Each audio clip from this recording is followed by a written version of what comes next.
It is Gaby Gaby herself, Christina Hendricks, one of the most interesting characters in this film. Thank you. Creepy yet lovable. Creepy and lovable, that's what they right. say. And they've said there's a Oh bee. my goodness. There's literally a bee. Like hanging out. Let's save J.D. Heyman from the bee I'm not afraid of bees, and I'm not afraid of Gaby Gaby. So calm. I know. Well, look, this is like improvisational. I'm just going to go with it. Well done. React to the bee. Yeah. React to Yeah. it. So tell me a little bit about how you came to be part of this amazing piece of work. They just called me and offered it to me, and I kept pinching myself and thinking there must be some mistake, or they were considering a bunch of people at the same time and they were going to let me go eventually. So until I sat down and watched the movie, I couldn't believe I was in it. And you have a security team of ventriloquist dummies in the film, and you actually, I read, you liked these dummies. You didn't play with dolls when you were growing up. I did play with dolls, but every year I asked my parents for one of these Charlie McCarthy ventriloquist dolls, and they never got it for me because they thought I was a weirdo.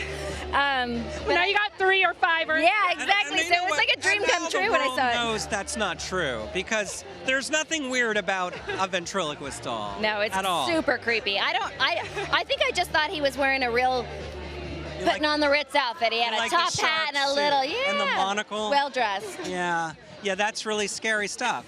Let's just say that. Well, I wanted to ask you, Gaby's a complex character, and in a way, you start thinking one way about her, but by the end of the film, you feel another way. An actor, that's your job, but when you're voicing something, you can't use your full toolkit to sort of create empathy with the audience. So you really have to rely on one instrument alone. What was that like, just kind of trying to get those notes? Yeah, the fun thing is that we of course played with it in a million different ways, and what we realized is the more consistent we were with how sweet she was, the creepier she got.